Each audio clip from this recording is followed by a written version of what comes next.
have time with work. Oh, I did. Did you write down his song? Because if you break the lyrics down, if he would have rapped, you can easily rap those lyrics, and it would have been way hotter than anything that Black Rambo was doing. I don't care what he was singing. You need to, but that doesn't make sense though, because you just said lyrically. Yeah, as a hip hop artist, you need to rap. So what? I'm gay. It don't matter. God ain't made you no better than me. When I pray, He still answers. Maybe you need to get on your knees. Hey. No weapon shall prosper. No weapon shall prosper. Your sin ain't no better than my sin. Your skin ain't no better than my sin. So point all your fingers you want, bitch. Drop the mic. To me, why it was important was so many reasons. Exactly what you say is exactly why I thought it was hot. He went into Rambo's house, didn't play by Rambo's rules, told him to get on his knees, quoted scripture, sang, and called him a bitch. And there was nothing he could do about it. Especially with them struggle bars, Rambo couldn't have came back with that. He was trash. Jamal, I see where you're coming from, because traditionally rap battles, it's about rapping. If you don't rap, have bars, don't get in the battle. However, nobody in life, you don't go into battle armed with tools that you don't know how to use. So if he can't rap, he can't go in the battle being like, yo, ladies in the place, styling grace. He can't do that because that's not who he is. So he was successful. He did what he had to do.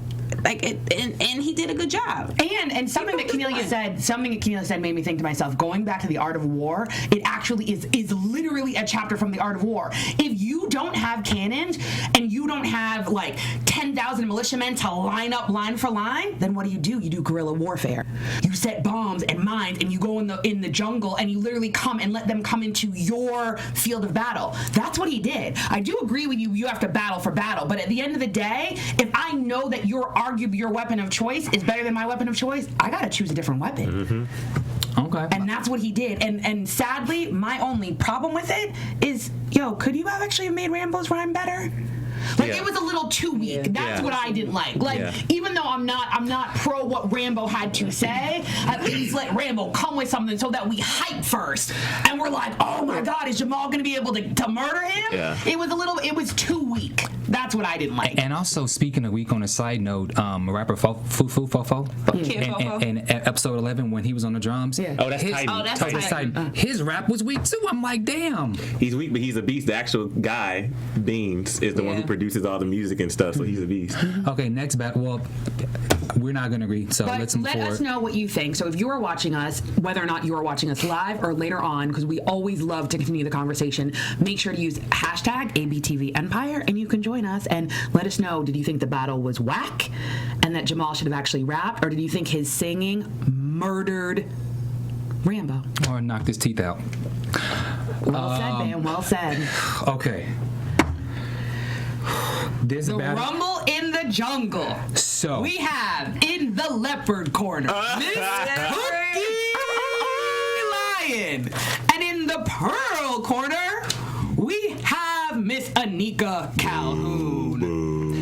You know what? I won't even boo. I won't even give her the boo, because she held her own. She held her own for a quick second. Tell me why I shouldn't throw this drink in your bitch face.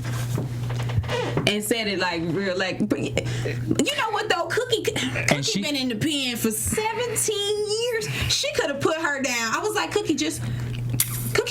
I don't know. Maybe I have a vision in my mind of how prison fights go, and it's not really realistic. But I was like, Cookie probably could have broke her neck. Like when she was choking her, I was like, Cookie, you just use one hand. Like I wanted to be extra gangster. But we've said before on the show how there is this respect level that the two of them have, and I think Cookie was pretty much testing her, because Cookie can take a punch, obviously, because she's probably been punched a couple times. So when she threw the drink in the face, she turned her back and was like, see, I told you, she tried me. She was probably testing to see how far Anika was gonna go. When she grabbed her the weave and she got in a couple of punches, which I was like, damn.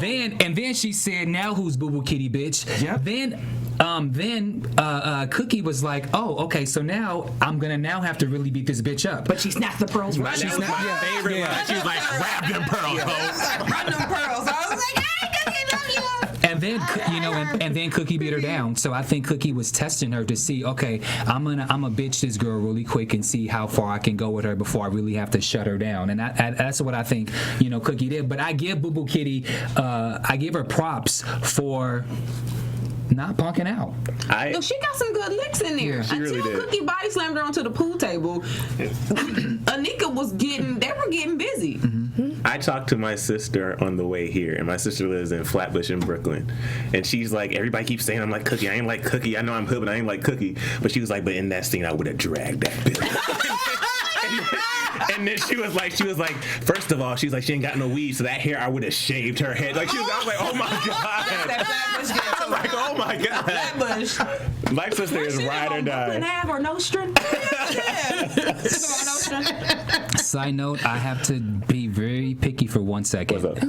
You can see Anika's stun double a couple times because the wig was bigger and she was a little darker than Boo Boo Kitty. So you can see the stun double. Let me go back and watch now. You can see the stun double when she was hitting Cookie with uppercuts. Yeah. You can see that, and then when Cookie slammed when Taraji, because it didn't look like Taraji had a stun double. Ironically, Taraji, I don't think Taraji had a stun double, but when Taraji threw her on the pool table before she gave her the final choke out, you could see the stun double again. But They said on Twitter that they used the "I'm gonna get you sucker" stunt doubles. That you know what? it was the same with the Afro wig. You're right. And the Jerry curl. Yeah.